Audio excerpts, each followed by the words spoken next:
Welcome to the second episode of the School Report, a new series where we shine a spotlight on the things that matter most to our parents in our schools and system. Our first episode was a huge hit as we looked at all things kindergarten. And in this episode, we're lifting the lid on the transformation of sport across Sydney Catholic schools and our growing reputation as a sports powerhouse in Sydney and beyond. Yeah, it's exciting. We're here at Clancy Catholic College in West Hoxton to look at what Sydney Catholic School's sports model looks like, what opportunities are available to our students, and the ways in which we're working towards being the gold standard for school sport in Australia.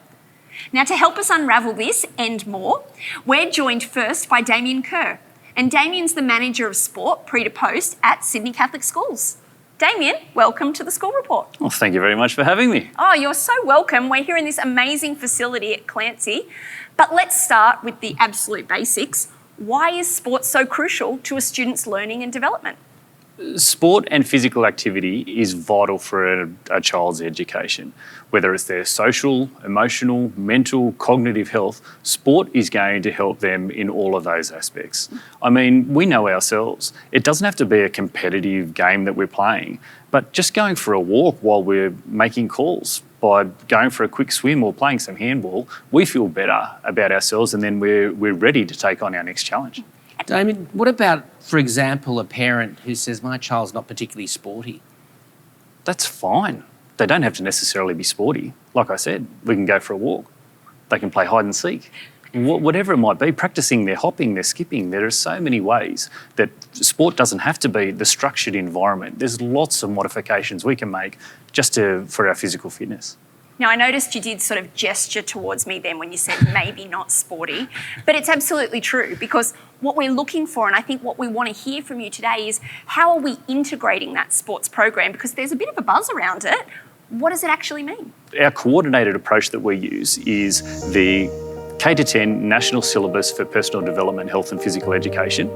Combine that with the Australian Institute of Sport, a model for athlete development.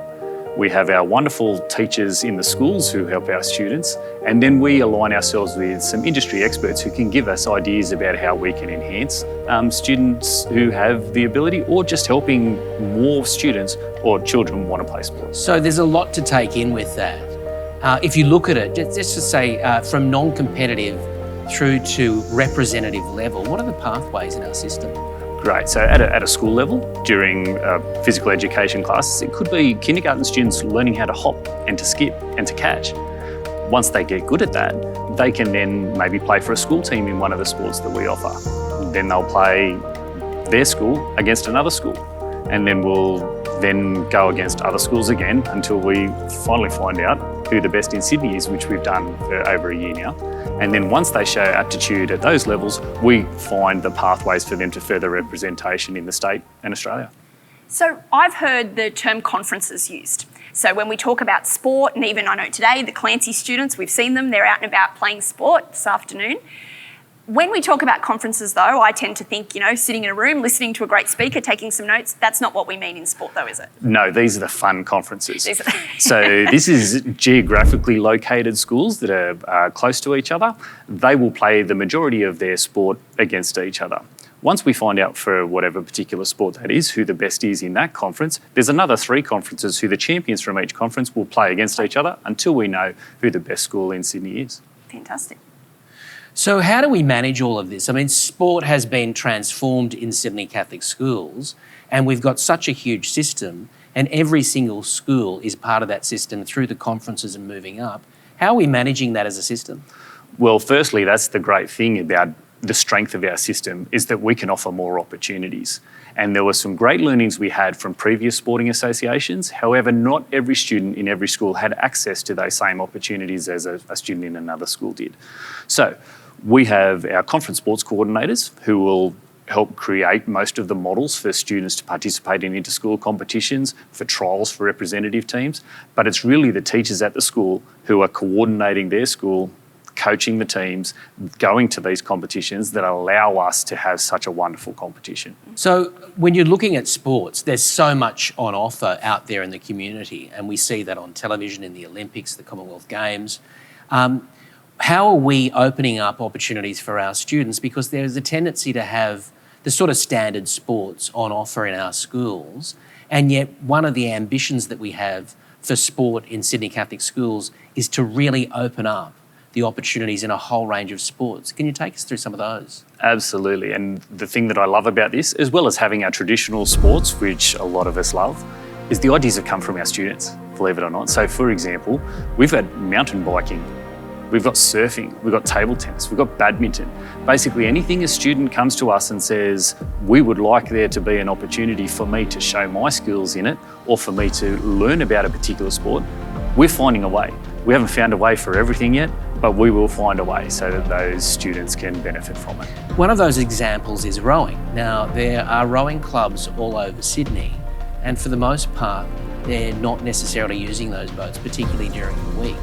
What are we doing in that area? This is a great community partnership that we have. So where we don't necessarily have the expertise in rowing in every one of our schools, again, using the strength of our system, we partner with these experts who, they've got lots of boats, don't have many members. We've got 72,000 of potential members who can fill those boats. So by working with them, we're able to provide a great rowing program for our students to do in the mornings, but then join that club. So it's a win-win situation. So can you see us taking on the independent schools down the track in rowing? There's no doubt. We had a regatta only a couple of Sundays ago, and you can see the development of these students from the start of their foundation program to the end of it, and with the support of these clubs, there's no doubt that we will be able to race against anyone. We've really had the benefit of seeing that when we've gotten to go out to some of our carnivals. Yes. So the athletics carnival, the swimming carnival, and being trackside or poolside, when some of those students that have made it through the pathways are just doing phenomenal things. You must love getting to see that all the time. We love talking to them. They come out of the pool, they're so proud of what they've done. I've got a wonderful job. But when I can see 4,000, for example, at athletics at the Sydney Olympic Park, and I can see 4,000 of our best students out there smiling. Yes, they're competing and they're winning medals and they've got PBs and they know that they can go and represent Australia, of which we've got a few students who are the fastest in Australia. The best thing about it is the smiles that they get because they are validated in the thing that they are good at. And hearing them in the stands. Yeah, absolutely. It's incredible. I mean, one of the things with this is we're talking about a single system of nearly 150 schools instead of sports associations, typically in terms of schools, which might be sort of 8, 10, maybe 15 at the max. So that's a huge advantage in terms of the scale and opportunity and the diversity and the talent and the depth of it, isn't it? Absolutely. I can't think of a system in our state that can match the breadth of opportunities in sport and the coordinated competition that our system has. It's really special, but I think it's important that we consider as well the opportunities that come with this sport, not only at that elite level and looking at the best. And we're going to take a really quick break, but we're going to come back and we're going to bring Anna in to talk to her to really think about some of those opportunities that are being provided across the board.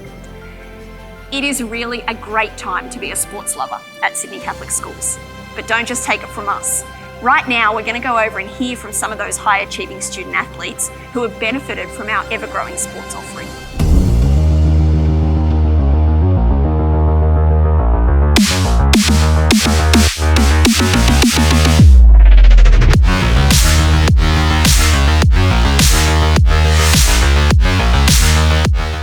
So I've been swimming competitively since I was 8, and the main cause of that was my mum actually showing me a newspaper article of a Paralympic swimmer, Jacqueline Frenny, who had just won, I think it was 8 gold medals. I was like 5, I started running.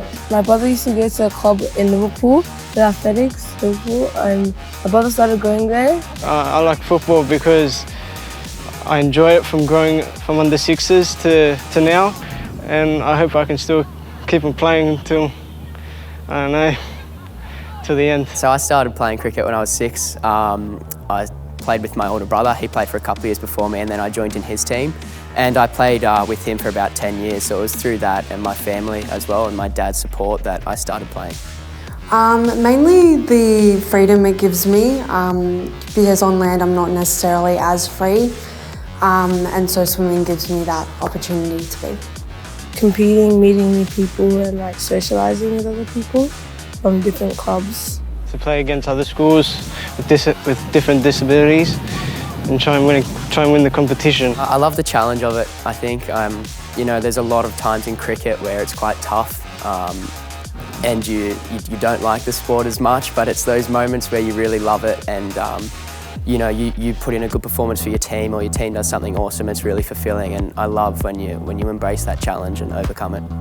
Well, as of late, I've just qualified for nationals, which is being held in Queensland, which is a huge thing for me, but just any competition really that I do well in is an achievement. I got the fastest 11-year-old in Australia, fastest in New South Wales and under 13s. I went to Fiji and played with IFG, won the competition there against Bar on penalties.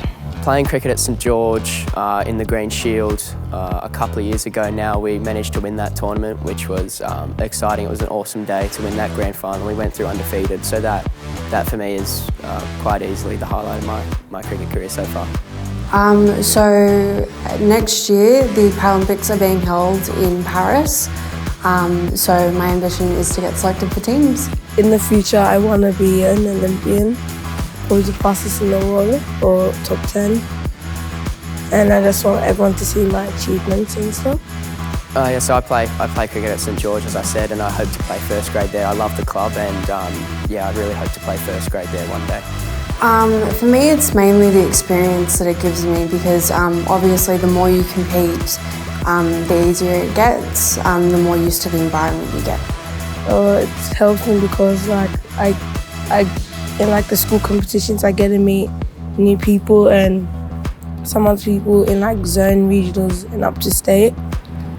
And I run for the school, so like I have like a lot of people encouraging me and there with me. Yeah, I think it's been so important. Like again, talking about that tournament, it's through school that I get that pathway to experience against some really good players to help develop my own game, but also again to meet all these new people who I've played against before, but through this school system to meet and get to know them. It's yeah, really helpful in that aspect too. Gosh, there's so many. The first one that comes to my mind is obviously my mum, as she drives me absolutely everywhere and goes to every competition with me. And then obviously I've got to thank my coach as well.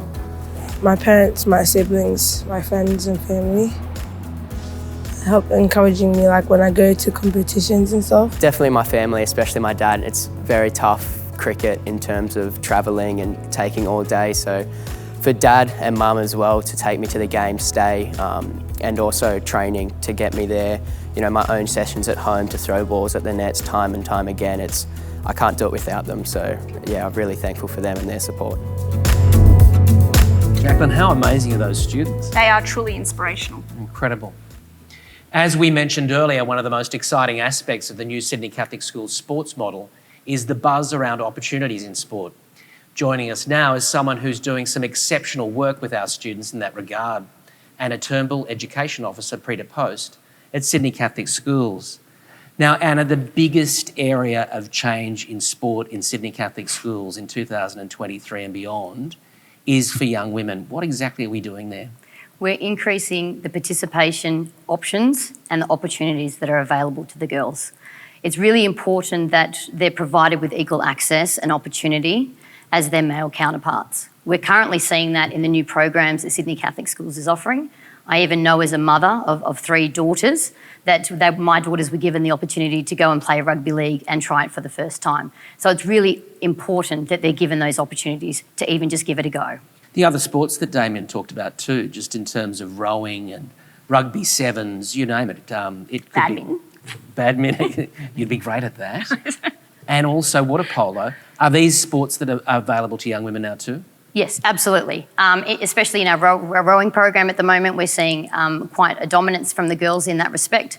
In our rugby sevens, there's a significant change in terms of women participating in that as well. So we're seeing a big shift in terms of where the participation is increasing, which is fantastic to see.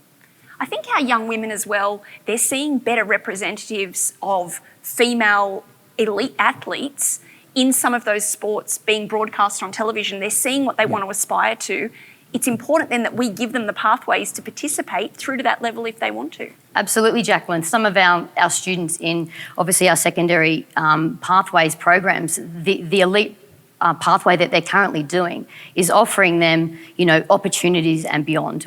I'd love to see some of our athletes on the 2032 podiums being, Olympians or Paralympians at those upcoming events. Yeah.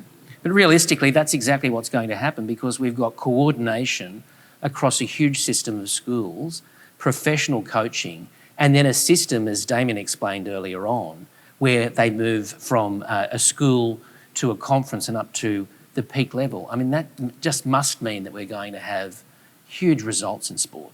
Huge results, and I think a lot of it's going to come down to the partnerships that we have, which is fantastic. Let's have a chat about those partnerships because in order for us to go to all these different sports, it means that we're having to operate in a much broader environment, both strategically and also operationally. Damien, take us through the partnership ideas and what does it practically mean in terms of a particular sport? So we have the supportive environment in school. We've had that for a long time. What we haven't had are the experts in particular sports to help us provide those opportunities. Examples of that, St George Rowing Club, New South Wales Rugby, New South Wales Netball, New South Wales Water Polo, New South Wales Badminton, Table Tennis. Sydney FC are doing our football trials for us. So with all of these partnerships, we were able to give our students the opportunities with that expertise lens. One of the partnerships that I've been privileged to see in action has been with New South Wales Goalball.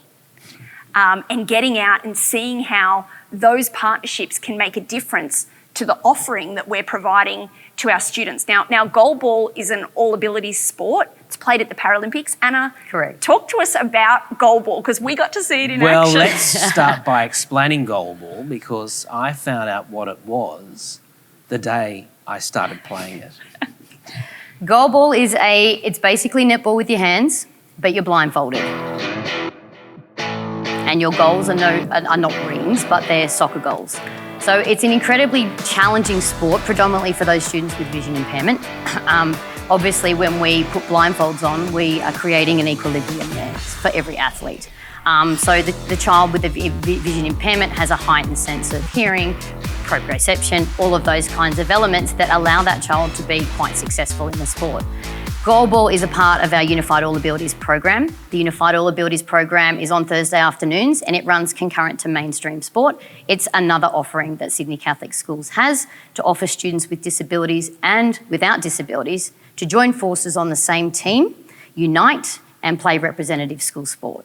Now let's talk about unification in a moment, but I just wanted to go back to goalball because you're an expert in it now. Well, I do have an interest, but you don't actually have to have a vision impairment to play it, do you? No, at a Paralympic level, absolutely. But at a unified level and even at New South Wales level, in terms of the club representation that you have on the weekend, you don't necessarily have to have a vision impairment. They do have unified all abilities clubs where you can partake in that activity and not have a vision impairment. We were very fortunate this year to have a young man play goalball. He thoroughly enjoyed it. He showed some amazing skill. We had, in partnership with New South Wales Goalball and the Paralympics Australia, came out and watched him play. They then advised it would be best, because he showed such skill, to send him off to the New South Wales trials. Wow. He made the team. He went to nationals and he was named the Australian Junior Player of the Year. Wow, we met him. We did. He was amazing. He's an absolute gentleman, beautiful young man. So without the opportunity for us to offer that kind of activity, he may have never been seen, may have never played the sport. So it's really important that we offer a variety of activities to multiple students. Unification, I just wanted to touch on that because it's a really important idea. And I guess we see unification most particularly at our peak athletics and swimming carnivals. What does it actually mean when it comes to those events that we're now holding as the peak events for those particular sports? Unified events have not existed in the education sector. They never have. Sydney Catholic Schools is the first to ever administer and facilitate unified all-ability sport. It's really huge in America in terms of Special Olympics, working with American colleges over there. But in terms of an education sector, we're the first to run a unified all abilities program in an inter-school sports sense, where schools choose rep teams and they then participate in regular afternoon school sport. So inter-school sport on a Thursday, where our secondary students come out. Students with and without disability unite, form a rep team and come to unified all abilities sport. And I think it's really important that every student in Sydney Catholic schools, regardless of your ability, you're enabled to go and join sport at a level that challenges you. It's wonderful when you go out to those carnivals to see all of the students, and you see the students in the stands, you see the students in the events, the racing, they're getting involved, but also the parents are getting involved. Damien, what are the ways that our parents, and I know this is in person but also virtually, what are some of the ways that our parents can get involved in this amazing sports program that we've been talking about here? The first thing they can do is continue what they're doing and taking their children to their training, to their games. Extend that to coming and being a spectator at any one of our sports. There are ways that they can volunteer. They can work with their schools to potentially coach some of those teams. They can, even if they really wanted to, come and umpire or officiate at some of our events. So there are a range of ways that parents can be involved. Now, if they're at work during the day, but they want to have a little bit of a look, particularly when we've got our afternoon sports program or one of our big carnivals, they can do that, can't they? They can. We are streaming our Sydney events when we get to that level, so that parents, I don't know whether their bosses might know, but can have They're those not watching, screens. that's okay. They can have they can have on their screen the open channel so that they can watch their children competing. We've got a very ambitious program here where we're saying that a system of this size and scale can partner with the industry and sports associations and use them or work with them as external capabilities. And we're essentially saying that because of our coordination, our depth and our incredible diversity across Sydney, we can probably be the best system of schools in sport that's ever been seen in this country. Is that an exaggeration? Not at all. If we're not there already, we're going to be there. The strongest underage sporting competition in the country. And if we're in Australia, the sporting nation that we are, we're right up there in the world. To have that type of coordination across the range of sports that we do, across the age levels that we have, it's going to be hard to match us. We talk a lot about thriving Catholic communities, and what certainly I've heard here this afternoon is that in sport we are creating multiple thriving Catholic communities and really driving it forward as a system. So thank you for joining us on the School Report this afternoon. Thanks very much for having us. At Sydney Catholic Schools, we're focused on growing our sporting opportunities and pathways for all students, regardless of their age, their background, their gender or their physical ability. From school-based participation to elite competition, we'll work together with our school communities and the sports industry to champion the role that sports can play in our students' lives. From improving mental and physical health to enhancing social skills and character building, sport can have a significant and lifelong impact on the learning and development of students. That's why we're committed to encouraging our students to discover and embrace a love of sport so that they can lead happier, healthier and fitter lives in the years to come. It's a reminder also to all parents and carers and anybody who wants to tune in that we'll be live streaming the Sydney Catholic Schools touch football, basketball and water polo championships on Wednesday the 5th of April. Keep an eye out on our social pages to make sure you don't miss a moment of the action. Thank you for tuning in to the second episode of the School Report, and we look forward to sharing much more with you in the year ahead. See you next time.